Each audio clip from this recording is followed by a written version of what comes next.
हुकूमत की financial miss management के ऊपर। तो मैं मारवी मेमन साहिबा की इतला के लिए ये बताना चाहूंगी कि जून 2014 में उनकी अपनी ही फेडरल हुकूमत ने तमाम तर सूबों में खैबर पख्तूनख्वा की हुकूमत को बेस्ट फाइनेंशियल मैनेजमेंट के लिए एक बोनस दिया 1.5 अरब रुपए का। दूसरा इल्जाम उन्होंने ये लगाया कि खैबर पख्तूनख्वा हुकूमत ने 39.7 अरब रुपए के गैर मुल्की कर्जे लिए हैं। तो मारवी मेमन साहिबा आपकी इतला के लिए ये अर्ज है कि ये कर्जे खैबर पख्तूनख्वा हुकूमत तहरीक इंसाफ की हुकूमत ने नहीं लिए, बल्कि हमारी हुकूमत से पिछली हुकूमत ने लिए हैं। और तहरीक इंसाफ की हुकूमत ने यह काम अलबत्ता किया है कि 8 अरब रुपए पिछली हुकूमतों के लिए हुए कर्जों के अदा कर दिए हैं।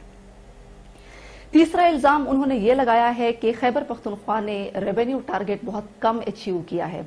तो मारवी मेमन साहिबा आपने जो डिस इन्फॉर्मेशन फैलाई है वो आपकी मैं इन्फॉर्मेशन करेक्ट कर दूं, और आपने शायद जानबूझ के फैलाई हो, लेकिन अवाम की इतला के लिए अर्ज ये है कि तहरीक इंसाफ ने आते ही खैबर पख्तूनख्वा रेवेन्यू अथॉरिटी बनाई,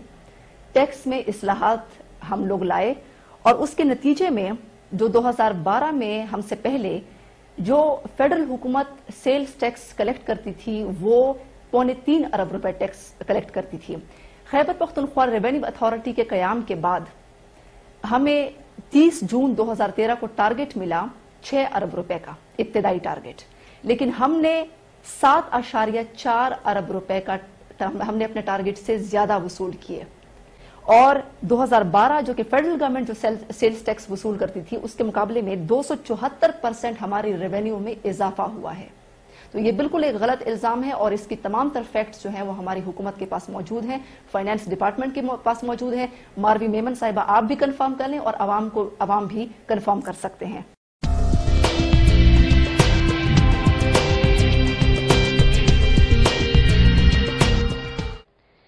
मारवी मेमन साहिबा ने एक और इल्जाम ये लगाया कि खैबर पख्तूनख्वा हुकूमत ने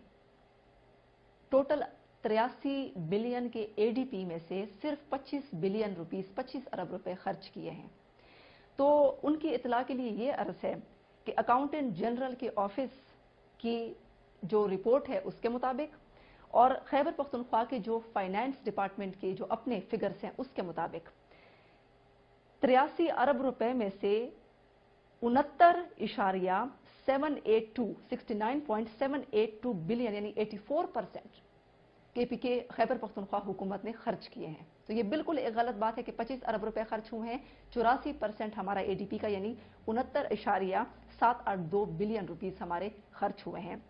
इसके अलावा एक और भी मैं आपको यहाँ पे ये बता दूं कि पूरे पाकिस्तान में चूंकि तहरीक इंसाफ एक शफाफियत की बात करती है, और हमने आते ही कंसल्टेंट्स का एक निज़ाम मुतारफ करवाया ताकि ठेकों में कोई कमीशन ना ले सके, ठेकों में कोई करप्शन ना हो सके, आवाम के टैक्स के पैसों में कोई करप्शन ना हो सके। तो इसके लिए कंसल्टेंट्स का निज़ाम भी जो पिछले हमने पिछले फाइनेंशियल ईयर में इंट्रोड्यूस करवाए हैं या इस साल जो है हमारे हो रहे हैं, उन सब में इंशाल्लाह कंसल्टेंट्स के थ्रू काम होगा और शफाफ तरीके से होगा।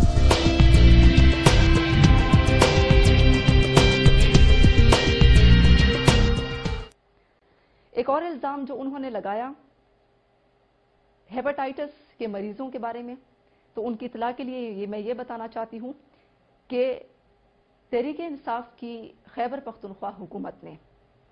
हेपेटाइटिस के मरीजों के लिए 36 करोड़ रुपए की लागत से मुफ्त इलाज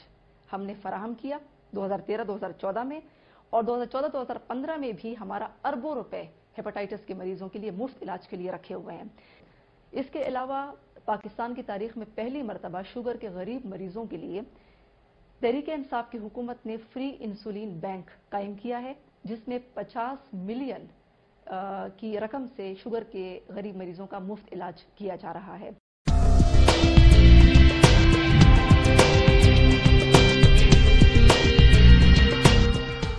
अच्छा, मारवी मेमन साहिबा ने एक और इल्जाम खैबर पख्तूनख्वा की तहरीक इंसाफ की हुकूमत के ऊपर लगाया है, जो सिर्फ इल्जाम बराए इल्जाम में उसको कहूंगी कि उन्होंने कहा है कि खैबर पख्तूनख्वा के 7 अजला डेंगू से मुतासर है। तो उनकी इतला के लिए मैं ये बताना चाहती हूँ कि आपने एक दफ़ा विजिट किया है, शायद आपको किसी ने गलत इन्फॉर्मेशन दी है या आप जानबूझ के डिस इन्फॉर्मेशन फैला रही हैं لیکن خیبر پختونخوا میں صرف سوات کا ایک ضلع جو ہے وہ ڈینگی سے متاثر ہوا تھا، لیکن وہاں پہ بھی ہم نے بروقت اقدامات کر کے تمام تر جو سچویشن ہے اس کے اوپر ہم نے قابو پا لیا تھا، اور اللہ تعالیٰ کے فضل و کرم سے وہاں پہ اب ڈینگی جو ہے موجود نہیں ہے۔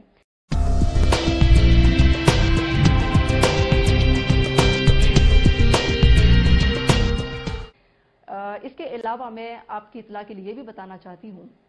کہ پاکستان کی تاریخ میں پہلی مرتبہ صحت کا انصاف، جو کہ 9 بیماریوں کے خلاف امیونائزیشن بچاؤ کی ایک کیمپین تھی، ایک بہت بڑے پیمانے پر پورے صوبے کے لیول پر چلائی گئی، جس کی کوئی مثال پاکستان میں نہیں ملتی، اور جس کے نتیجے میں WHO نے پاکستان کی تاریخ میں پہلی مرتبہ پشاور کو پولیو فری قرار دے دیا۔ اور اسی رپورٹ میں پھر ماروی میمن صاحبہ آپ کے اپنے پنجاب کے لاہور، راولپنڈی، ملتان کا ذکر ہوا کہ جہاں پر پولیو وائرس پازیٹیو پایا گیا، اس کے علاوہ سندھ میں پازیٹیو پایا گیا، اس کے علاوہ بلوچستان میں پازیٹیو پایا گیا، تو پشاور کو پہلی مرتبہ پولیو فری WHO کی رپورٹ میں قرار دیا گیا، اور بل گیٹس فاؤنڈیشن نے تحریک انصاف کی حکومت کو اس بات پر مبارکباد دی۔ اور یہاں میں آپ کو یہ بھی بتا دوں کہ خیبر پختونخوا چونکہ فاٹا کے ساتھ ایڈجیسنٹ ایریا ہے، تو اس وقت سب سے بڑا مسئلہ پولیو کا قبائلی علاقوں میں ہے، جو کہ وفاقی حکومت ماروی میمن صاحبہ آپ کی حکومت کے نیچے آتے ہیں، جو کہ وہاں پہ پولیو جس تیزی سے پھیل رہا ہے وہ پوری دنیا میں پاکستان کے لیے ایک بدنامی کا باعث بن رہا ہے۔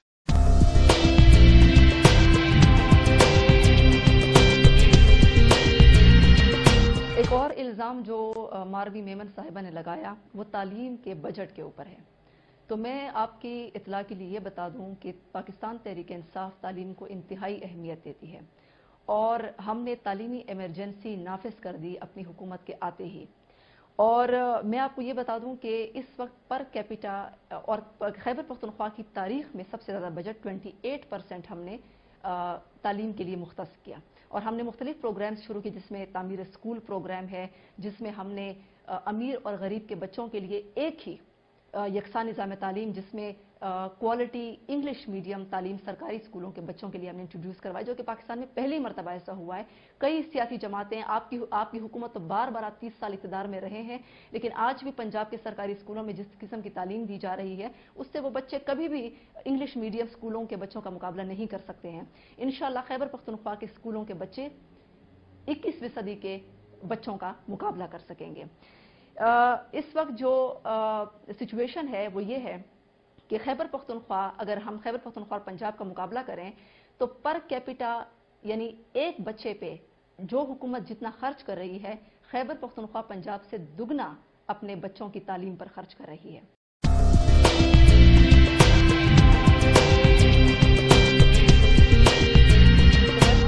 کے پر میں یہ بتانا چاہوں گی تمام تر پاکستانیوں کو کہ ہمارے کرائم ریٹ میں خیبر پختونخوا میں تحریک انصاف کی حکومت میں 10% کمی آئی ہے، جبکہ آپ پنجاب کی اگر ریٹ دیکھیں تو پنجاب میں 30% سے زیادہ کرائم ریٹ میں اضافہ ہوا ہے۔ اس کے علاوہ میں یہ بتانا چاہوں گی کہ پاکستان کی تاریخ میں پہلی مرتبہ یہ کریڈٹ پاکستان تحریک انصاف کو جاتا ہے کہ پولیس میں کسی قسم کی کوئی سیاسی مداخلت نہیں ہے۔ پولیس کی recruitment for the first time national testing services کے تھرو ہوتی ہے، اور پولیس میں پروموشنز ایٹا کے تھرو ہوتے ہیں۔ پولیس کو فرسٹ ٹائم ہم ٹرین کر رہے ہیں، جدید خطوط پہ ہم ان کو اکوپ کر رہے ہیں، اس میں کسی قسم کی کوئی کرپشن نہیں، جس طرح پچھلی گورنمنٹس میں اسلحے کے اوپر کرپشنز کی گئیں، اور پولیس آج VIPs اور شاہی خاندان، جس طریقے سے پنجاب میں پولیس شاہی خاندان کی سیکیورٹی پر مامور ہے عوام کی بجائے، اس طریقے سے خیبر پختونخوا میں ایسا بالکل بھی نہیں ہے، اور خیبر پختونخوا میں پولیس عوام کی جان و مال کی تحفظ کے لیے دن رات کام کر رہی ہے۔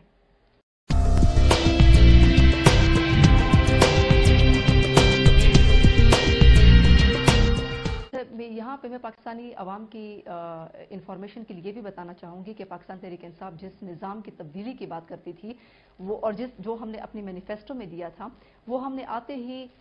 خیبر پختونخوا کی اسمبلی سے ایسے قوانین پاس کیے جیسے کہ آزاد احتساب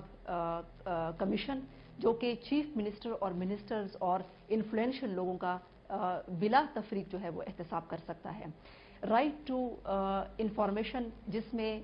तमाम तर इंफॉर्मेशन पाकिस्तानी अवाम को दी जा सकती है। राइट टू सर्विसेज, जिसमें अगर एक हफ्ते के अंदर आपको आपकी मतलूबा सर्विसेज नहीं मिलती हैं तो उस डिपार्टमेंट के ऊपर फाइन होता है, जुर्माना होता है। इसके अलावा जो सबसे तारीखी कानून हम पाकिस्तान की तारीख में लेके आए हैं वो कॉन्फ्लिक्ट ऑफ इंटरेस्ट लॉ है। आप देखते हैं कि हमारे जो वज़ीर आज़म साहब हैं, जो कि धांधली के जरिए वज़ीर आज़म बने हैं, जब वो इंडिया जाते हैं तो पाकिस्तानी फॉरेन पॉलिसी के ऊपर बात करने की बजाय वो अपने बेटे को पाकिस्तानी टैक्स के पैसों के ऊपर ले जाके स्टील के जो वहाँ पे बिजनेसमैन है वहाँ पे वो अपनी बिजनेस की बात करते हैं और अपनी बिजनेस को बढ़ाते हैं। और नवाज शरीफ साहब तो जब से 1985 से वो फाइनेंस मिनिस्टर जब से वो इक़्तिदार में आए हैं, उनकी फैक्ट्रियों और मिलों में दिन ब दिन इजाफा होता जा रहा है। तहरीक-ए-इंसाफ की हुकूमत ने पहली मरतबा जिस तरीके से मदीना की इस्लामी फलाही रियासत थी कि जिसमें कोई शख्स जो था, कोई हुक्मरान अपने ज़ाती कारोबार को फ़ायदा नहीं पहुंचा सकता था, उसके नक्श कदम पर हमने कॉन्फ्लिक्ट ऑफ इंटरेस्ट लॉ लेने की जुर्रत सिर्फ तहरीक-ए-इंसाफ कर सकी है पाकिस्तान की तारीख में। और अब कोई भी शख्स इक़्तिदार में रहकर अपने कारोबार को, अपने ज़ाती कारोबार को फ़ायदा नहीं पहुंचा सकता है। और एक पाकिस्तानी शहरी, मेरा भी मारवी मेमन साहिबा और परवेज़ रशीद साहिब से एक सवाल, कुछ सवालात हैं। वो ये हैं कि खैबर पख्तूनख्वा हुकूमत जो तहरीक-ए-इंसाफ को मिली है गुज़िश्ता 1 साल से, उसमें जो हमने तालीम के शोबे में, सेहत के शोबे में और शफाफियत के अमल के लिए, एहतिसाब के लिए जो हमने रिफॉर्म्स किए हैं, जो इस्लाहात लाए हैं, आप गुज़िश्ता 30 सालों से इक़्तिदार में हैं। तो आप क्या पाकिस्तानी अवाम को ये बताना चाहेंगे कि आप कितने कवानीन ऐसे लेके आए, आपने क्या रिफॉर्म्स किए शफाफियत के लिए, एहतिसाब के लिए? तो ये जवाब जो है वो पाकिस्तानी अवाम आपसे भी चाहती है, क्योंकि आप इस मुल्क पे हुकूमत करते हैं। मारवी मेमन साहिबा बात कर रही थी और परवेज़ रशीद साहब बात कर रहे थे कि हम बतौर पाकिस्तानी शहरी बात कर रहे हैं और फेडरेशन की बात कर रहे हैं। तो मेरे ख्याल से अब उनको चाहिए कि चूंकि पाकिस्तानी शहरियों का ये भी हक है कि पंजाब में जिस तरीके से मिसमैनेजमेंट होती रही, जिस तरीके से करप्शन होती रही है, या पंजाब में जिस तरीके से काम होता रहा है, उसके ऊपर भी एक वाइट पेपर रिसर्च करके वो लेके आएँ कि वहाँ पे क्या होता रहा है, किस किस्म की मिसमैनेजमेंट होती रही है। बलूचिस्तान के ऊपर लेके आएँ, सिंध के ऊपर लेके आएँ और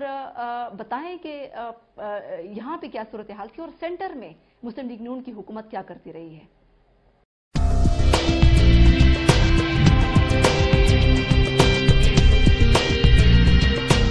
मारवी मेमन साहिबा, खैबर पख्तूनख्वा में खवातीन को अदालत के अहाते में ईंटें मारकर कत्ल नहीं किया जाता।